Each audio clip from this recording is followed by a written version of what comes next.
Welcome to channel Tasur, channel yang menyebarluaskan sains, teknologi, engineering, art, and math. Yang belum, you subscribe dan tekan tombol lonceng ya. Now, let's get started. Teori himpunan. Himpunan adalah kumpulan benda-benda atau objek-objek, baik abstrak maupun konkret, yang didefinisikan dengan jelas atau well-defined. Himpunan merupakan koleksi dari objek tidak berurut yang disebut elemen atau anggota himpunan. Contoh himpunan. Yang pertama, kumpulan bilangan bulat negatif. Nah, ini terdefinisi dengan jelas. Ada -1, -2, -3, dan seterusnya. Kedua, kumpulan mahasiswa estetik logika dengan IPK di atas 3. Nah, ini juga terdefinisi dengan jelas. Ada si A dengan IPK 3,1, si B dengan IPK 3,2, si C dengan IPK 3,3, dan sebagainya. Sedangkan contoh bukan himpunan, yang pertama, kumpulan bilangan yang banyak. Nah, ini tidak terdefinisi dengan jelas. Banyak itu ukurannya apa? Nah, ya kan? Jadi bisa disebut tidak kuantitatif. Kedua, kumpulan mahasiswa estetik logika yang pandai. Nah, ini juga tidak terdefinisi dengan jelas. Pandai itu ukurannya bagaimana? Nah, ya. Jadi bisa disebut tidak kuantitatif. Cara penyajian himpunan bisa secara tabulasi seperti ini.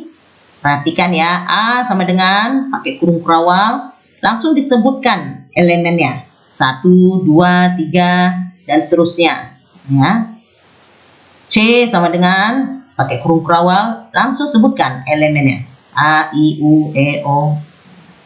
D sama dengan pakai kurung kurawal, kosong seperti ini. Atau bisa juga sama dengan 0 dicoret kayak begini ya. Nah, selain secara tabulasi, himpunan juga bisa disajikan secara deskripsi. Nah, kayak begini nih. Ya. Contoh A sama dengan pakai kurung kurawal lagi kayak begini. X di mana X bilangan bulat positif. Nah, ya. Atau B sama dengan pakai kurung kurawal lagi. X kuadrat di mana X lebih besar dari 1 dan lebih kecil dari 9. Ya, seperti ini. Nah, C, D, nah, perhatikan ya. X di mana orang Indonesia yang pernah ke bulan. Ya. Makanya dia himpunan kosong.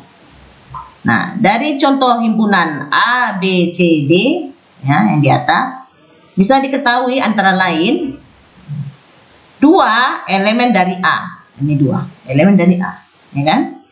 2 ini anggota dari himpunan A. Jadi kita menuliskan notasi elemen ini untuk menyatakan anggota himpunan, ya.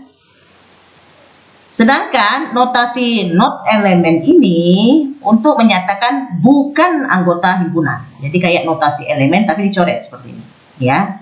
Nah, jadi ini dibaca 2 bukan anggota himpunan B. Ya. Nggak ada kan angka 2 di sini kan? Nah, jadi 2 bukan anggota himpunan B, ya. Oke. Kemudian A elemen dari himpunan C. Ini huruf kecil. Kalau huruf kecil itu berarti anggotanya atau elemennya. Kalau dia huruf besar, nah itu berarti himpunannya, ya. Ini dia A, I, U, E, O. Ini kan A anggota atau elemen dari himpunan C, ya. Nah, adapun D ini himpunan kosong. Nah, himpunan yang tidak mempunyai anggota. Nah, ini D sama dengan, ini himpunan kosong nih. Yang 0 dicoret tanpa kurung kurawal ya. Atau pakai kurung kurawal tapi jangan diisi apapun. Nah, ini himpunan kosong. Ya. Oke, kemudian bisa juga diketahui NA, ya, N ini jumlah, ya, banyaknya anggota. NA sama dengan tak berhingga. Berarti banyaknya anggota atau banyak elemen himpunan A tak berhingga. Loh, kenapa tak berhingga? 1, 2, 3. Nah, ini kan elipsis ini kan dan seterusnya. Berarti kan tak berhingga dia. Nah, makanya dikatakan banyaknya elemen himpunan A tak berhingga. Lalu NB, banyaknya elemen himpunan B. Nah, ini ada 7. Kita hitung aja. Ini kan elemennya semua nih. 1, 2, 3, 4, 5, 6, 7. Nah, ada 7 ya. Nggak ada di sini elipsis. Nah, berarti pas. Persis, tepat. Hanya 7 elemen. Ya. Kemudian NC. Nah, NC ada berapa nih? 1, 2, 3, 4, 5. Nah, ya, banyaknya anggota atau banyaknya elemen himpunan C ada 5. Ya. Kemudian ND. Nah, jadi kalau untuk himpunan kosong seperti ini, ya, berarti banyaknya anggota himpunannya adalah 0 lah. Kosong kan nggak ada kan? Nggak ada elemen, nggak ada anggotanya. Berarti 0. Ya, banyaknya anggotanya ada 0. Nah, kalau ini Z, nah X elemen dari Z. Nah, jadi Z ini menyatakan himpunan semesta. Ya, himpunan semesta itu bisa disimbolkan dengan U yang berarti universal atau S semesta ya. Nah, dalam contoh ini menyatakan bilangan bulat atau integer ya. Untuk sembarang himpunan berlaku hal-hal sebagai berikut. Yang pertama, A adalah himpunan bagian dari A itu sendiri. Ya, jadi notasinya seperti ini. A himpunan bagian improper subset seperti ini, kayak huruf C ada garis di bawahnya dari A ya. Nah, ini dia notasinya. Yang kedua, himpunan kosong merupakan himpunan bagian dari A. Nah, himpunan kosong notasinya seperti ini, 0 dicoret. Nah, ini dia improper subset dari A ya. Terus yang ketiga, nah ini perhatikan ya. Jika A himpunan bagian dari B, dilanjutkan B himpunan bagian dari C, maka A himpunan bagian dari C. Nah, ya. Nah, ini aturan-aturannya nih ya. Udah ketentuannya ya. Kemudian yang keempat, perhatikan. Kan tadi himpunan kosong himpunan bagian dari A ya. Dan A himpunan bagian dari A itu sendiri, ya kan? Maka himpunan kosong dan A disebut improper subset atau himpunan bagian tak sebenarnya dari si A, ya. Nah, contoh nih, A berelemenkan 1, 2, 3. Maka himpunan kosong dan 1, 2, 3 si A itu sendiri adalah improper subset dari si A ya. Udah jelas ya. Terus yang kelima, nah improper subset simbol yang kayak tadi kita gunakan ini berbeda dengan proper subset. Nah, ini tanpa garis di bawahnya. Perhatikan, tidak ada garis di bawahnya ya. Nah, ini berbeda. Nah, jangan katakan sama. Jadi notasi ini A improper subset B. Kalau ini notasinya A proper subset B. Beda ya. Bedanya di mana nih? Nah, kalau A improper subset B, maka A adalah himpunan bagian dari si B yang memungkinkan A sama dengan B. Nah, ya, itu dia kalau improper subset. Sedangkan kalau dia proper subset seperti ini tanpa garis di bawahnya, ya, A proper subset B, maka A adalah himpunan bagian dari B, tetapi A tidak sama dengan B. Nah, ya. Nah, ini disebutlah si A ini himpunan bagian sebenarnya atau proper subset dari si B. Contoh untuk A yang berelemenkan 1, 2, 3. Nah, Kalau 1 dan hanya 2, 3, ini adalah proper subset dari si A. 1, 2, 3. Ya. Perhatikan kembali bedanya. Ya, improper subset. Ini. Nah, kalau ini atau ini, nah ini proper subset dari si A. Udah jelas ya bedanya kan? Oke, sekarang perhatikan diagram Venn-nya. Ini adalah contoh diagram Venn untuk A, himpunan bagian dari si B. Nah, seperti ini ya. Ini A, ini B. Nah, ini U universal untuk semesta. Himpunan yang sama. Perhatikan ketentuannya. Himpunan A dikatakan sama dengan himpunan B jika dan hanya jika A himpunan bagian dari B dan B himpunan bagian dari A. Nah, ini udah jelas nih aturannya ya. Contoh, jika A beranggotakan 3, 5, 8, 5. B beranggotakan 5, 3, 8, maka bisa dilihat bahwasanya A himpunan bagian dari B, B juga himpunan bagian dari A. Makanya A sama dengan B.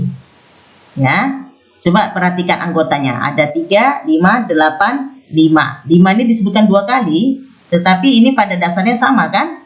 Jadi ini sebenarnya banyaknya anggota himpunan A ada 3. 1, 2, 3. Yang ini tidak usah dihitung lagi karena sama dengan 5 yang di sini.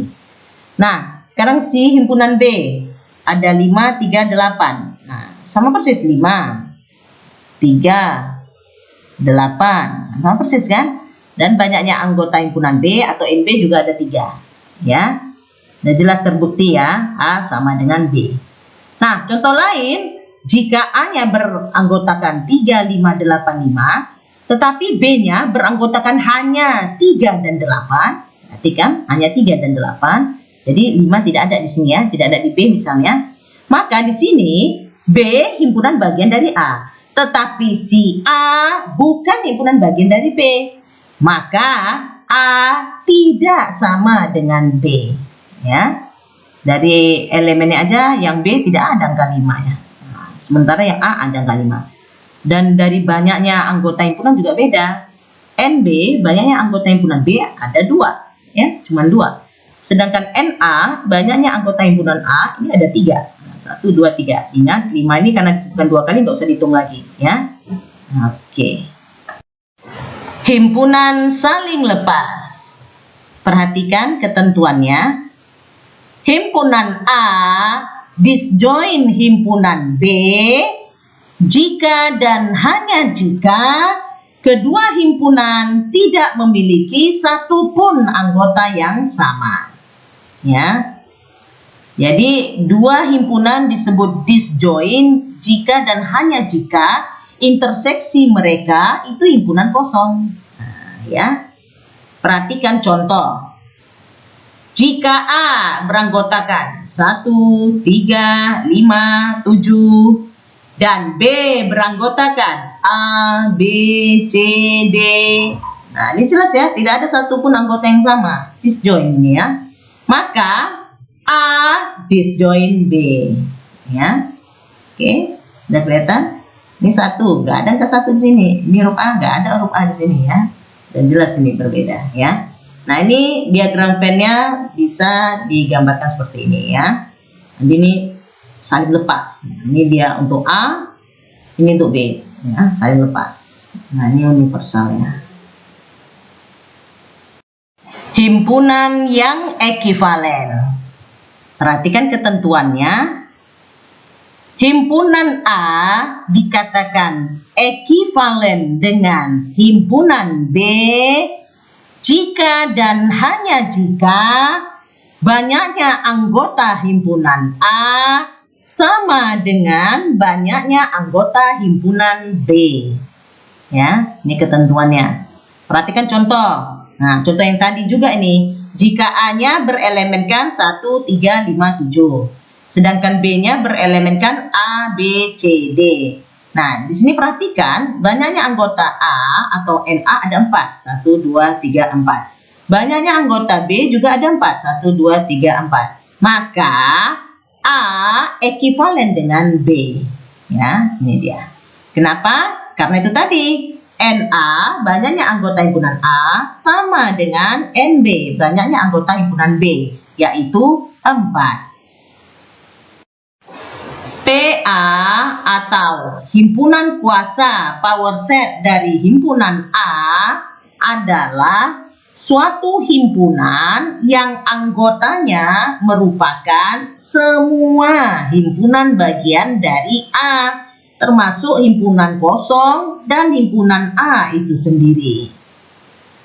Nah, ada ketentuannya, kardinalitas atau banyaknya himpunan kuasa, atau secara sederhana, banyaknya himpunan bagian jika banyaknya anggota himpunan A sama dengan M, maka kardinalitas himpunan kuasa atau sederhananya banyaknya himpunan bagian dari A adalah 2 pangkat M. Nah, udah jelas kan? Perhatikan contoh. Jika A berelemenkan 1, 2, 3, maka kita tahu NA atau banyaknya anggota himpunan A ada 3, ya kan? Maka himpunan kuasa A atau himpunan bagian dari A adalah himpunan kosong, 1, 2, 3, 1, 2, 1, 3, 2, 3, 1, 2, 3. Nah, jadi di sini bisa kita hitung ya, banyaknya himpunan kuasa ada 8. 1, 2, 3, 4, 5, 6, 7, 8. Atau dengan menggunakan rumus 2 pangkat 3. Nah, yang ketiga tadi banyaknya anggota. 2 pangkat 3 sama dengan 8. Nah, jadi 8 inilah kardinalitas atau banyaknya himpunan kuasa atau banyaknya himpunan bagian dari A, ya. Operasi himpunan. Operasi himpunan terdiri atas 1. Gabungan. Gabungan himpunan A dan B adalah himpunan yang anggota-anggotanya merupakan anggota himpunan A atau anggota himpunan B atau kedua-duanya. Notasinya seperti ini. A union B, ya, ini kayak U union ini tapi ya. Sama dengan X, di mana X elemen dari A atau X elemen dari B. Diagram Venn gabungan tampak seperti ini, ya. Jadi A union dari B. Ini hasilnya semua nih yang diarsir ini, ya. Contoh, A berelemenkan 2, 5, 8. B berelemenkan 7, 5, 22. Maka A union B sama dengan B union A, yaitu 2, 5, 7, 8, 22. Ya. Oke, kelihatan. Nah, ini 5 2 kali disebutkan. Nah, di sini cukup 1 kali saja, ya. Sama aja itu. Oke, seperti ini. 2. Irisan. Irisan himpunan A dan B adalah himpunan yang anggota-anggotanya merupakan anggota A dan anggota B secara bersama-sama. Notasinya seperti ini ya. A irisan B, yakni tanda irisannya kayak begini. Sama dengan X, di mana X elemen dari A dan X elemen dari B. Nah, perhatikan ini diagram Venn irisan diilustrasikan seperti ini. Jadi ini A ini B, mereka berpotongan. Nah, irisannya ini yang diarsir ini. Nah, ini dia, irisan A dengan B. Ya. Contoh, A berelemenkan 2, 4, 6, 8, 10.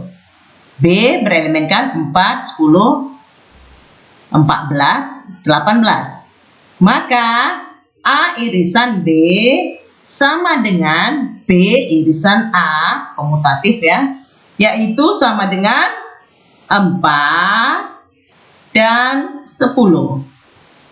Oke, jadi hasil irisannya banyaknya itu ada 2 anggota ya, 4 dan 10. 3. Komplemen.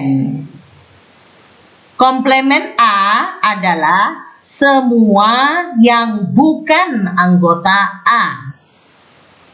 Notasinya, komplemen A seperti ini ya, menuliskan komplemen A ya. Tanda petik 1 ini bisa diganti juga dengan C. Ya. Saya ulangi, komplemen A sama dengan X, di mana X elemen dari U universal dan X bukan elemen dari A. Nah, ini ilustrasi untuk komplemen A melalui diagram Venn. Perhatikan, ini A. Nah, komplemen A, ini dia yang diarsir, di luar daripada A. Oke ya. Nah, contoh U universal beranggotakan 1, 2, 3, dan seterusnya hingga 9. Sedangkan A beranggotakan 1, 3, 7, 9. Nah, coba dibandingkan nih. Maka komplemen A adalah 2, 4, 6, 8. Ya, selain A. Udah jelas ya? 4. Selisih atau difference. Selisih himpunan A dan B adalah himpunan yang anggota-anggotanya merupakan anggota himpunan A tetapi bukan anggota B. Notasinya bisa ditulis seperti ini ya. A selisih B, A kurang B. Yaitu X, di mana X elemen dari A dan X bukan elemen dari B. Selisih A dan B bisa diilustrasikan melalui diagram Venn ini. Ini A, ini B. Jadi selisih A dan B, atau bisa dibilang A kurang B. Nah, ini dia yang diarsir seperti ini. Nah, di dalam operasi selisih tidak berlaku komutatif. Perhatikan contoh. Jika A berelemenkan 1, 3, 5. B berelemenkan 1, 2, 3. Maka A kurang B atau selisih A dan B adalah 5. Ya. Tetapi B kurang A atau selisih B dan A adalah 2. Coba diperhatikan betul-betul. Lihat, beda kan? Tidak berlaku komutatif. 5. Selisih simetris. Selisih simetris A dan B adalah semua anggota A atau B tetapi tidak kedua-duanya. Notasi selisih simetris seperti ini ya. Nah, perhatikan. Selisih simetris A dan B adalah X, di mana X elemen A dan X bukan elemen B, atau X elemen B dan X bukan elemen A. Nah, perhatikan diagram Venn ini mengilustrasikan selisih simetris A dan B. Nah, ini A, ini B, keduanya berpotongan, maka selisih simetris A dan B ini dia.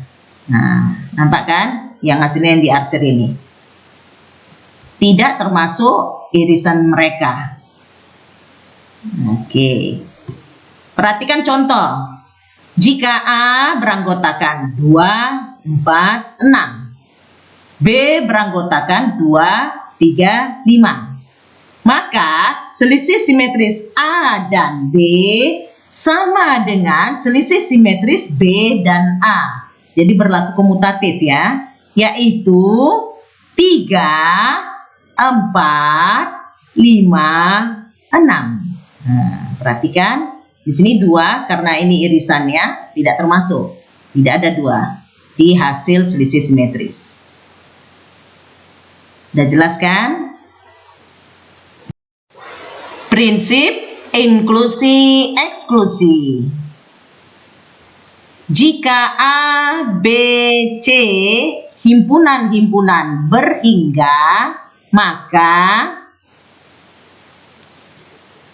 banyaknya anggota dari A union B sama dengan banyaknya anggota A tambah banyaknya anggota B kurang banyaknya anggota dari A irisan B. Kemudian banyaknya anggota dari A union B union C sama dengan banyaknya anggota A tambah banyaknya anggota B tambah banyaknya anggota C kurang banyaknya anggota dari A irisan B kurang banyaknya anggota dari A irisan C kurang banyaknya anggota dari B irisan C tambah banyaknya anggota dari A irisan B irisan C. Sekarang perhatikan studi kasus. Kelas terdiri dari 31 orang. Berarti semestanya 31. Ada 15 orang ikut Olimpiade Matematika. 13 orang ikut Olimpiade IPA. 7 orang tidak ikut Olimpiade apapun. Berapa orang ikut kedua Olimpiade? Nah, penyelesaiannya kita gambarkan diagram Venn-nya seperti ini. Ini semesta. Nah, ini untuk himpunan matematika. Dan ini untuk himpunan IPA. Keduanya berpotongan. Nah, ini dia perpotongannya, irisannya. Misalkan X. Ialah banyak orang ikut kedua Olimpiade. Jadi X ini ikut Olimpiade Matematika. X ini juga ikut Olimpiade IPA.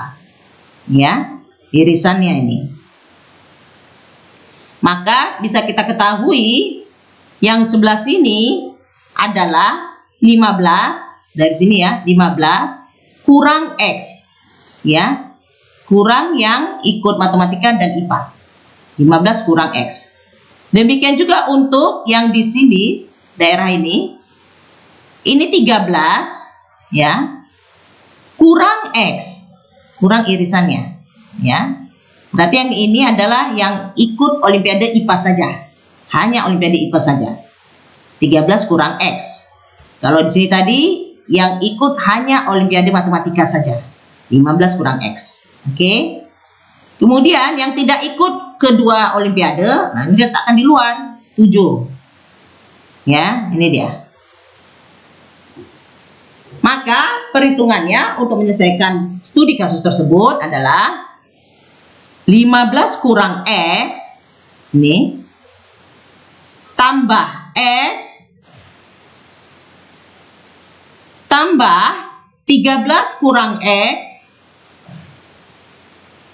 oke, tambah 7, ini yang di luar, itu sama dengan 31 semestanya, ya. Nah, ini diproses sehingga menjadi 35 kurang X sama dengan 31. Oke. Sehingga diperolehlah X-nya sama dengan 4. Jadi, yang ikut kedua olimpiade sebanyak 4 orang. Kasus terpecahkan.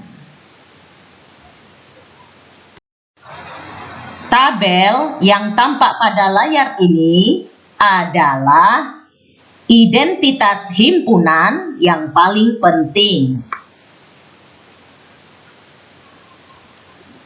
Hukum himpunan sering dibuktikan dengan cara menguji setiap himpunan ialah himpunan bagian dari lainnya atau tabel keanggotaan. 1 berarti anggota himpunan dan 0 bukan anggota himpunan. Gimana materi pembelajaran kali ini? Mudah kan? Sekarang kerjakan evaluasi pembelajaran di e-learning STMIC Logika. Kalau ada pertanyaan atau mau berdiskusi, komen di video ini ya. Jangan lupa like dan share video ini. Sebarluaskanlah karena ilmu itu dibagikan, bukan digenggam. Thank you and see you again. Channel Tasur, semua jadi mudah.